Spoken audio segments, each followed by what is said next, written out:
Bonjour, bienvenue dans ma bibliothèque. Nous sommes à Montréal le 2 juin 2013 et mon nom est Bruno Lalonde. Alors avant de débuter cette vidéo, toujours improvisée, je salue Frédéric Lapointe qui m'a téléphoné hier à ma librairie et avec qui nous avons échangé brièvement sur 2666 de Roberto Bolaño que je n'ai pas terminé. J'ai fini par me lasser de ce livre-là avec lequel commencé dans un enthousiasme incroyable et au fur et à mesure que j'avançais dans ma lecture, il faut dire ici que c'est un livre qui dépasse les 1300 pages. À partir de la millième page, mon intérêt s'est vraiment émoussé et il m'a donné un peu les clés de la conclusion de ce livre-là. Mais je vais quand même le finir. Je pense que cet été, je vais compléter la lecture. Aussi, un mot, j'ai reçu 2 lignes de Frédéric Schifter, philosophe, philosophe, euh, philosophe littéraire, je dirais, qui m'a remercié pour une petite vidéo que je lui ai consacrée et qui m'a promis de venir me serrer la main lors de sa prochaine visite à Montréal. Vous voyez comme quoi la culture du net est vraiment très, très étonnante. Et c'est également à la suite de l'une de mes vidéos que je me suis retrouvé invité à l'Université de Montréal à écrire une communication sur la contre-culture, sur un auteur identifié à la contre-culture, voix dissidente, voix émergente, Yvon Boucher qui était là. Alors, aujourd'hui, donc, c'est assez merveilleux ce que je voulais vous dire, au fond, cette culture-là de l'Internet, le meilleur côtoie le pire, comme d'habitude. Mais cette journée passée à l'enceinte prestigieuse, on va dire, a quand même fait remonter en moi d'assez mauvais souvenirs en y repensant. Je, je vous ai raconté, sans doute, j'ai abandonné l'école à l'âge de 15 ans. Je n'en pouvais tout simplement plus.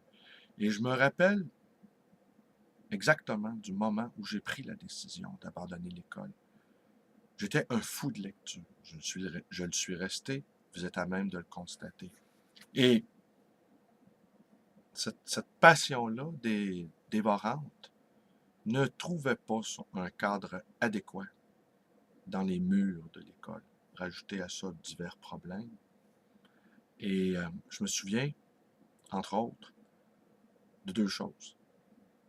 D'avoir pensé que si je devais continuer à rester à l'école, je devais mettre un frein à ma passion, que je devais me normaliser et que je devais même me châtrer intellectuellement, que je devais ne plus être un être curieux. Il fallait que je rentre dans le rang et je me rappelle d'avoir réfléchi au fait que je devais me mortifier pour continuer à me mouvoir au sein de l'institution scolaire. Et quand j'ai réalisé ce qui m'était demandé, eh bien, je me suis sauvé. Je me suis sauvé. Faut dire aussi, quelques semaines auparavant, un des directeurs, m'avait vertement engueulé parce que j'incitais beaucoup de mes petits camarades à sécher leurs cours, à faire l'école buissonnière. Moi, j'étais devenu un spécialiste de l'école buissonnière et j'aimais bien avoir des petits camarades qui m'accompagnaient dans mes randonnées. Aussi, je me souviens d'avoir pensé, ça je le pensais assez souvent, mais je me souviens d'une fois, en particulier dans un cours d'histoire, si je ne m'abuse. Le professeur, on lui avait affublé du surnom de Blanche-Neige, tant elle était pâle. Et comme dans la chanson de Jean Leloup, pâle comme un bol de porcelaine. Et je me souviens d'avoir pensé tellement à qu'elle était ennuyeuse, cette professeure-là. Mais d'un ennui total. Et je me souviens d'avoir pensé, mais de quel droit nous ennuie-t-elle comme ça? Qu'est-ce qui l'autorise, comme adulte, à nous infliger une présence aussi morbide? De quel droit nous fait-elle ça? nous ennuyer au-delà de toute expression. Je n'ai jamais pratiquement rencontré de bons profs. Pratiquement aucun. Et les meilleurs profs que j'ai eus, c'est des profs première année, deuxième année, troisième année. Et plus on avance, en tout cas pour moi, plus ça se dégradait. J'aurais envie de retourner à l'école primaire. Il me semble que là, ça me serait utile que de retourner à l'école primaire. Réapprendre la grammaire, réapprendre à compter, les cours plastiques, réapprendre à dessiner, aller jouer avec des ballons à l'extérieur. Au fond, c'est là où tout se joue à l'école primaire. Toute notre énergie, toute notre intelligence, tout notre argent devrait être mis dans l'école primaire. Tous nos efforts devraient être faits là. C'est là